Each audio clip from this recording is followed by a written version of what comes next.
What's happening, everybody? It's Spark and welcome to today's F1 2021 video. Today we are going to be tackling the first chapter of the Breaking Point story mode. This is the first time we've had a story mode in the Formula 1 2021 games, and now this kind of builds off the strengths of what we had in F1 2019, hence the return of Devon Butler, the world's most lovable to hate guy I think that we've ever experienced within the world of Formula 1, which is sort of appropriate given how cutthroat the world truly is. We follow the story of Aiden Jackson, the young up and coming prodigy coming through the ranks of Formula 1, alongside his more seasoned and experienced teammate Casper Ackerman, who very much like the Kimi Raikkonen of the story. He's very old, getting on, and let's see what he develops within the story. So a little about the modes between us. I think even though I'm transitioning to wheel, I think we're going to go hard because we do fancy ourselves a bit of a challenge here. It's AlphaTauri. Looking at the teams in front of us, we had AlphaTauri, Aston Martin,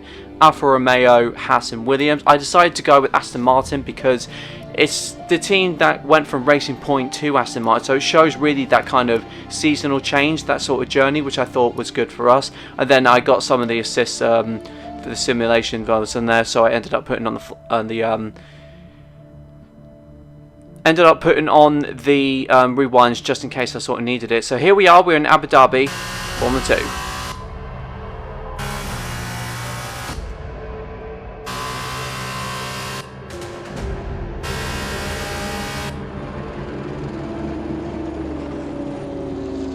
An incredible race! Look at it! Every driver is being so aggressive! Check it out! They'll all be feeling the pressure right now. None more so than young Aiden Jackson from Carlin. That's right. Rumors from the paddock talk about a possible future for Jackson in Formula 1. And with only a few laps to go, this is still anyone's race. The atmosphere here is electric, and we couldn't have asked for a better finish to the F2 season here in Abu Dhabi.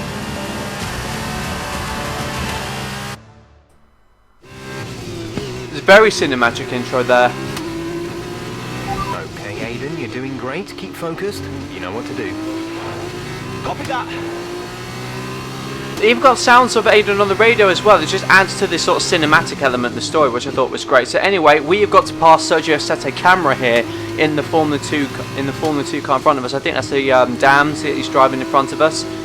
Unfortunately, I've got the dynamic line assist on. I think I'm still very much moving to no assist hopefully later on, so whenever to go down the inside of Camera, we take the position away from him there, and here we are coming up to lap our Lord and Saviour Mahavir Raghunathan. I think behind him he's going to help us. The Lord himself will be giving us a helping of DRS to help get away from Sette Camera. We got the fastest lap as well, which obviously going to help us in the points. Raghunathan stays out of the way, we go through, and here we are now chasing down the next driver, which is Nicholas Latifi, who, funny enough, has already made his transition into Formula 1. He actually came in off the back of this season, because it looks like to be the 2019 season, so follow 2020 and then the 2021 seasons of Formula 1. So I think one thing I heard about the story, then they're putting it, it's almost like COVID never happened there.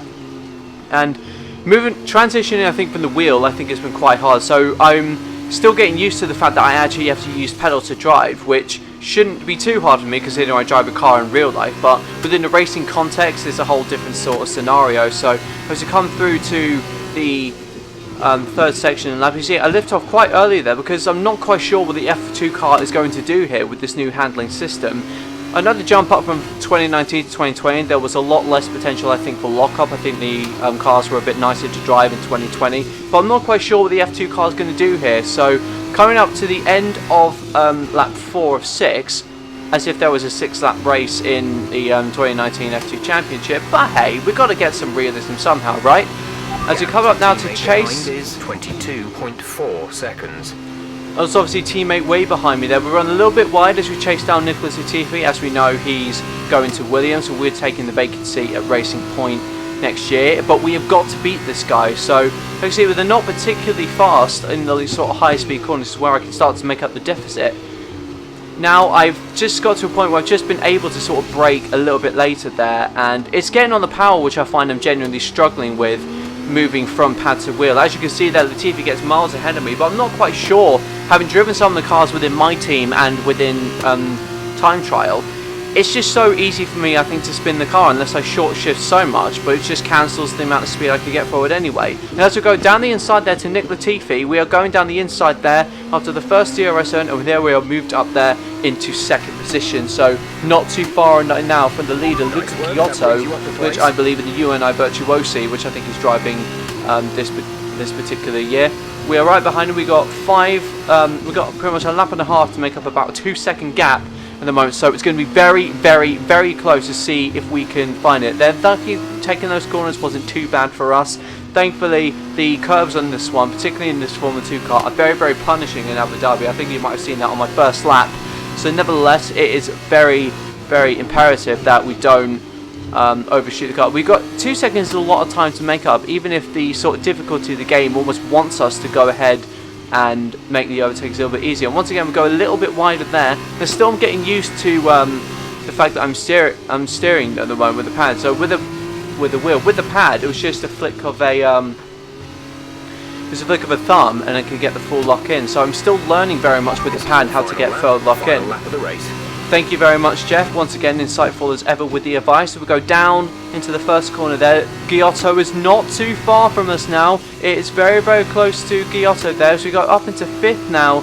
As you can see, visibly, we make up so much of a difference in the long speed, in high speed corners rather. So we go down there into 3rd gear. And thankfully, we just keep it on. It's not too much of the curbs there to put us off, so let's see if we can stay with Giotto, see if we can get the power on a little bit earlier there. Unfortunately not, he does get away from us. We've already built out about a 6 or 7/10 gap, which is going to make it very, very hard for us to overtake, even with DRS coming into the end of the first zone, into the overtaking zone.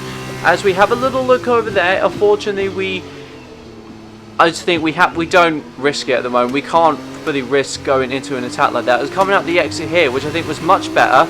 A little bit of wheel spin there, unfortunately, but we've got DRS, we've got the opportunity, we've got to pounce on Luca Giotto. He squeezes us to the inside, but nevertheless, we have got the overtake move done. And over here, I just thought I was a little bit too cautious there. I think the braking there was way, way too much. But unfortunately, thankfully though, Giotto doesn't sniff to take us another opportunity to bite us. So, while a purple first sector and a red second sector, it's not looking too great for a fastest lap, even though we've kind of already got it.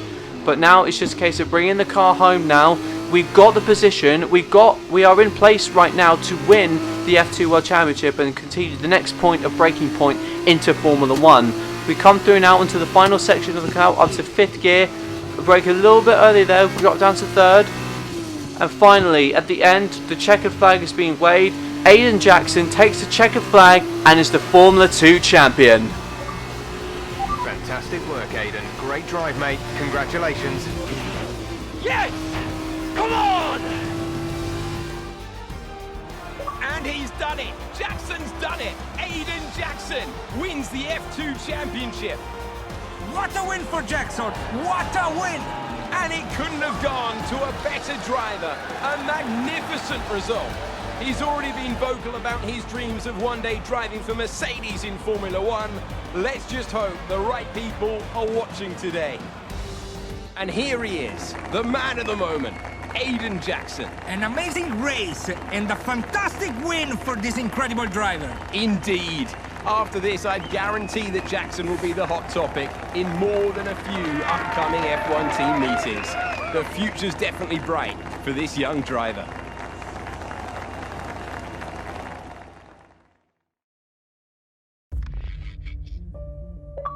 I think that was Brian there giving us the old nod, but we've done it. We have graduated now into Formula 1. The Australian Grand Prix lurks. So Australian Grand Prix is very interesting. They're portraying the season as if COVID never happened. So Australia is going ahead as the sort of normal format. Brian as well giving us a thumbs up. So Aiden has made his way into the Racing Point team, and his teammate will be Casper Ackerman going into the season. Now you've made the leap to Formula 1, no surprise to anyone who's been watching your career. How does it feel to be on the verge of getting behind the wheel for your first race? To be honest with you, Will, it hasn't really quite sunk in yet. The team has given me a fantastic opportunity. It's a once in a lifetime, a dream come true. So, to answer your question, I feel like a little kid. I look around and I'm surrounded by my heroes, you know? I've even had to pinch myself a couple of times. So, yeah, it can be a bit overwhelming. But out on the track, the speed, the noise, even the smell, it's all the same. I just hope my driving is too. And what about Casper Ackerman? Are you intimidated at all having such a seasoned and experienced driver as your first teammate in Formula One? How's that relationship coming along? I've always looked up to Casper as someone to aspire to. Growing up as a kid, his pictures were all over my bedroom walls, you know? The dream was always to be Casper. But, as it turns out, I'll be racing alongside Casper, which is good enough for me. I get to learn from the best. Besides, every legend has to start somewhere, right? Aiden, just wondering if we can get your reaction to the obvious comparisons that are being made between you and another F1 driver. Much like you, he made the transition from F2 to F1 last season. What do you say to the press here, and to your fans, who are calling you the new Devon Butler?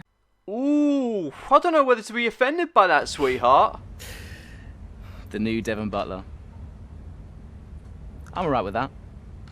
Does that mean we can lose the old one? You come over well. They like you. I don't know what you were worried about. Thanks. You know, everything's going to be fine out there today. I just know it. Just do what you did in F2. Easy. Thanks, Brian. I won't let you down.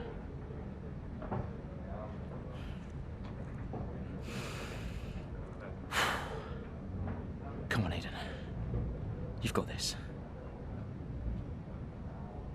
Does that mean we can lose the old one? Oh my god. Already throwing shade to Devon Butler before we've even met him in the game. I love this. I love this character already. So, as much as almost as I hate Devon Butler, so straight away the punches are being thrown, which isn't uncommon in the world of Formula 1. And looking at the tablet here, the amount of names that they got in here, like Matty from WTF1, looking at Will Buxton as well. They've also got Natalie Pinkham, and we got a phone call from our manager Brian. Hello. Aiden, are you in your room? Oh, hey Brian. Yeah, I'm in my room. Good. Well, have a look around. I hope you like it. Should be everything you need in there. News feeds, social media. It's hooked up to the lot. Just do me a favour, eh? Go on. Make sure you check your emails. I think there's a message in there for you. Oh, right. Thanks, Brian. Take a breather, do what you need to do, and I'll see you before the race. Nice one. I can't tell whether he said nice one because maybe he felt overwhelmed, almost like Brian was almost a little bit overbearing there. But yeah, the amount of names in the tablet is... I love the attention to detail there that we've got from the series. Hello. And now Mum's calling. Hello, love. How's it going? All right, Ma. Yeah, it's going all right. Just getting ready. I saw your interview. And? You need a haircut. All right. Well, thanks, I guess. But aside from that, you were great. I'm so proud of you, Aiden. I know, Ma. Thanks. I wish I could be out there with you. This is everything you've worked towards. Yeah, I know, but you'll be at the next one. Just do what you do, and everything will be great. Thanks, Ma. And remember, mirror signal maneuver. And always stick to the speed limit. Great advice. I'm all over it. I know you are, love. I'll speak to you later. Good luck. Bye. Yeah, I'm not sure the regular rules apply when it comes to regular road racing in Formula 1, but nevertheless, that's the end of the first episode. So if you like the video, then be sure to subscribe and hit the notification bell icon to be notified of nature videos. I'll be covering the rest of the Breaking Point series, so do check on that, and do check out my Team episode as well. So thank you guys so much for watching. I've been Spark, you guys have been Brill. I'll see you guys in the next video. Bye bye.